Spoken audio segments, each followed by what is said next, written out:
welcome to Eat Right by George, the Healthy Cooking Show showing you healthy can be delicious. And today I'll be demonstrating how to make a vegan chocolate cake. Yes, you heard right, a vegan chocolate cake. And if you've ever considered being a vegetarian, it's one of the healthiest lifestyles you can follow. However, being a vegan is a little bit more difficult. So if you want to get into being a vegetarian, you can start out possibly being a lacto-ovo vegetarian, which means that you're allowed to eat milk products and eggs, or you could consider being the next level, which is a ovo vegetarian, who can actually eat egg products and vegetables.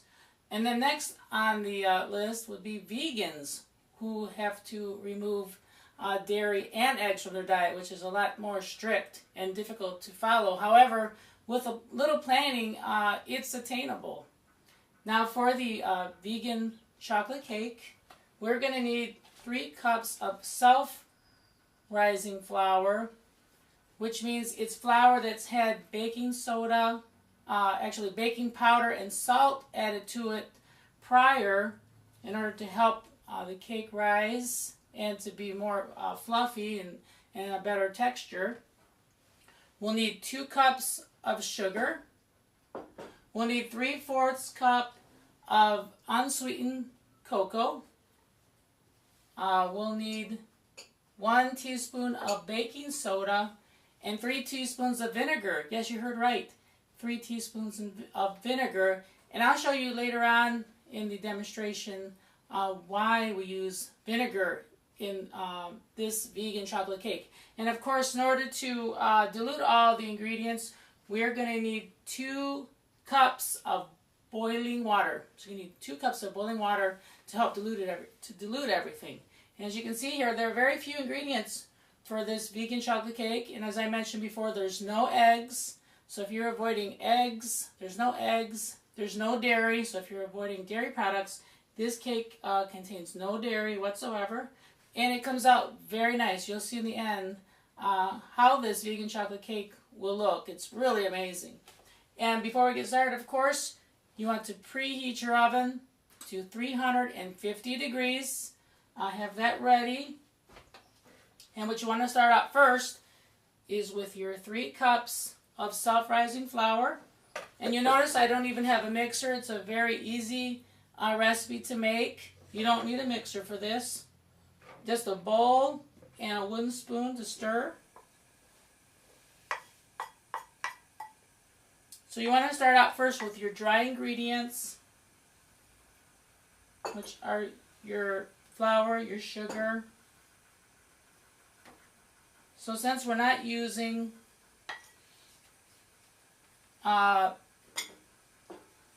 any meat products in this recipe, we can use a little bit more sugar. 3/4 cup of your baking cocoa.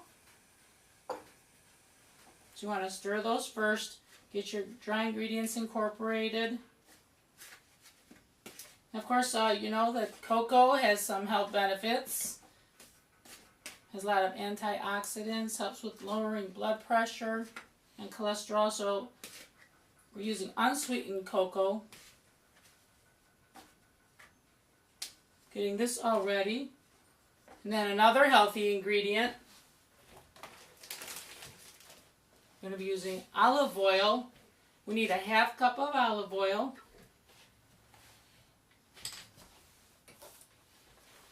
And that's going to be one of our liquid ingredients. We're using extra virgin. Of course, olive oil is a heart-healthy fat, part of the Mediterranean diet.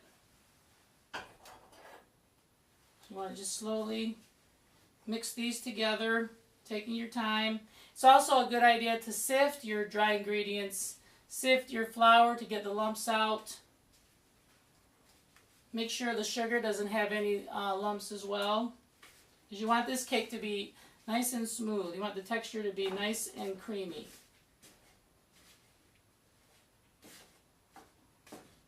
Now, in order to make the batter nice and smooth, you're going to boil 2 cups of water.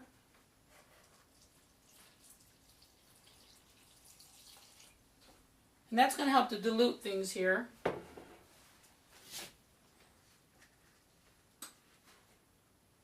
The boiling water is going to help to break everything down.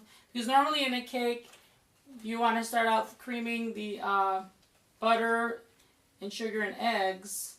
But we don't have those in here. We don't have butter in this. We have the olive oil.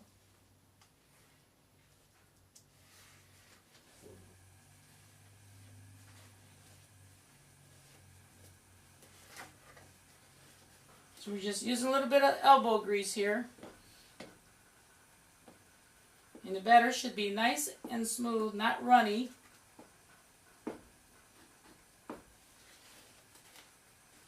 And keep stirring until you get all the lumps. As you can see, we still have some lumps here.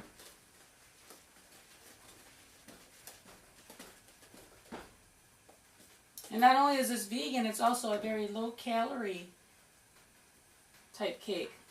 A lot of people out there that are on special diets, they're really worried about having sweets and they're depriving themselves. And this is a recipe where you don't have to feel guilty about having a little piece of cake.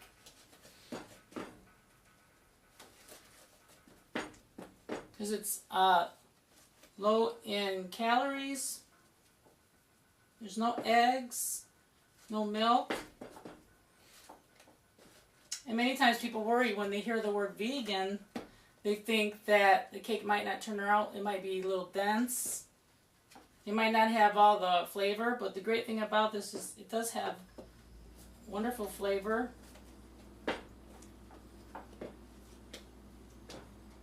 And if you like, you can also add a little teaspoon of vanilla to this. A few chocolate chips, if you prefer.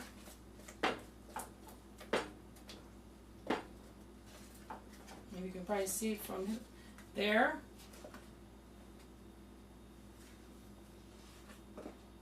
Getting our batter nice and smooth.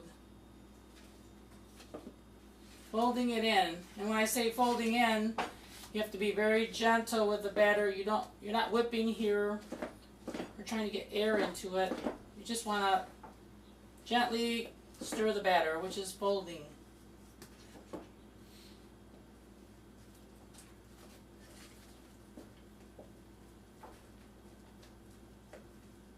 Now we also have a little chemistry part of this recipe, which I mentioned earlier. We're adding 3 teaspoons of vinegar. You heard right.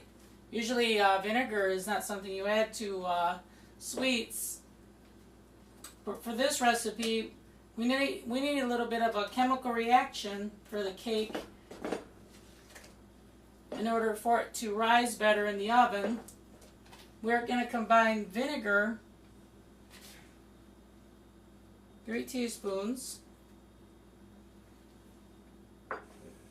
along with a teaspoon of baking soda. So there'll be a chemical reaction here.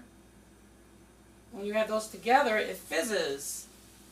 You can probably hear it if you're quiet.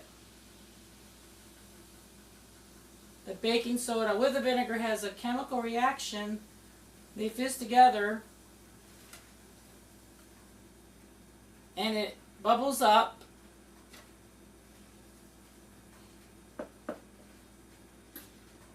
And it actually helps this cake to bake better in the oven. Because as you know, eggs, when they're added to a cake, they're more of a leavening agent. They help the cake to rise, give it more body. And since we don't have eggs in this recipe, we need something to help it. And the vinegar with the baking soda help to leaven the cake and also make a better texture for the batter. And also I believe they help to kind of dilute some of the ingredients in here.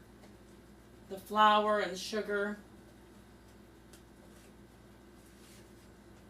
Just helping with overall mixing. And once you don't see any more lumps, and the batter is smooth, you want to just put this aside for a couple minutes.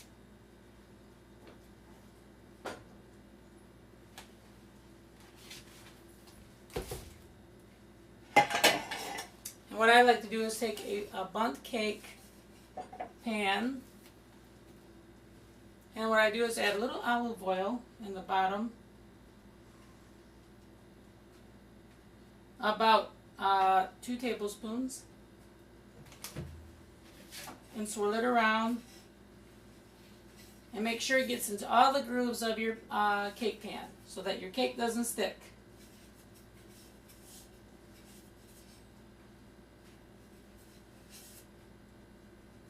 As you can see here, get into all the grooves. You can use your hands as well to make sure it's evenly greased.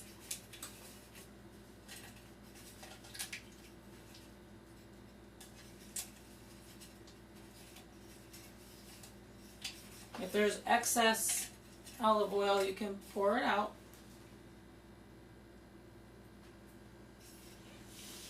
But make sure it's evenly greased. And then what I like to do is add a little bit of cocoa powder to my pan here, ahead of time, to help the cake avoid sticking. So what you want to do is when you add your cocoa powder, just work it around.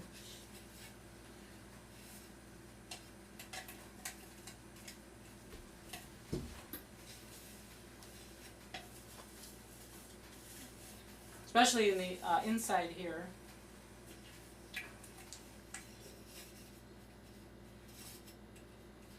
So now I'm going to take your batter and I'm going to show you how it looks. You're going to be very impressed. Just slowly go around. Make sure to fill it evenly. It's a beautiful batter, as you can see, not too runny, comes out slowly. Making sure to take your time and also scrape your bowl. It's good to have a little cake pan scraper, a plastic one. You can get all the mix. You don't want to leave anything in there.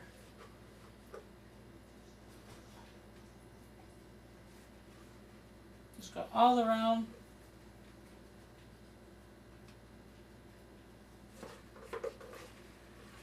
Get as much as you can.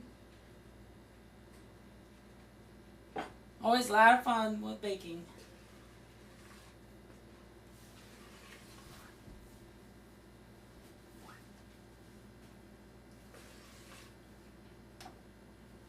Put this aside. Now I have my oven preheated to 350 degrees. I'm going to pop this in the oven, and then when we return I'm going to show you how our cake looks and then what I'm going to be adding on top of the cake in order to garnish it.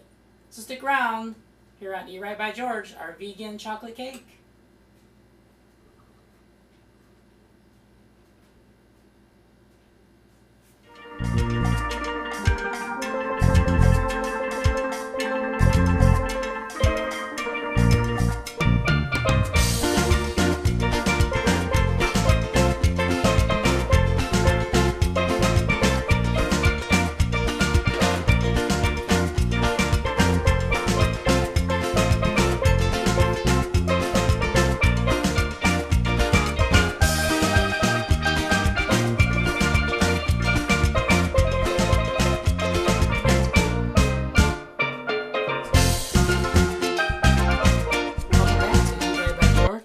While our vegan chocolate cake is baking, I wanted to show you a little bit of food science.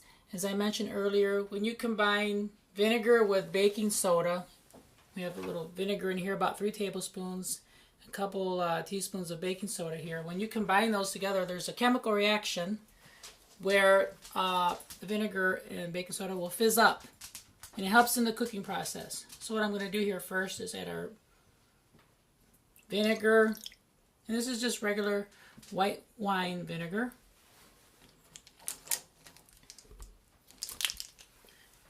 And watch what happens when I add a teaspoon of baking soda to it. It's a chemical reaction. Fizzes right up.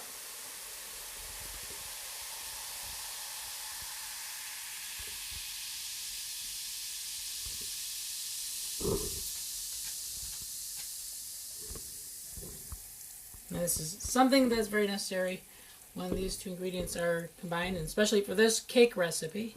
Now there are other recipes that call for orange juice sometimes in things like cookies and cakes. And there, once again, you might call for baking soda. Make sure to always add the baking soda and orange juice together because it helps with the cooking process.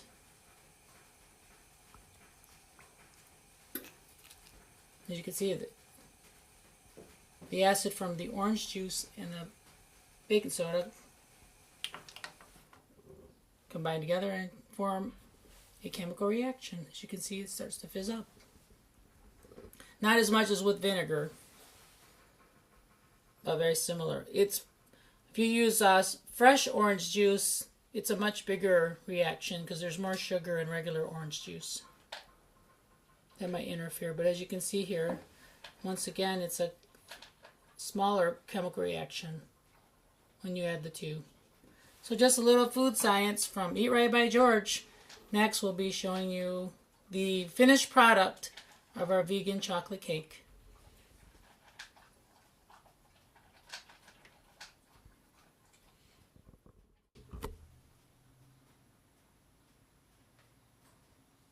Well, welcome back to Eat Right by George.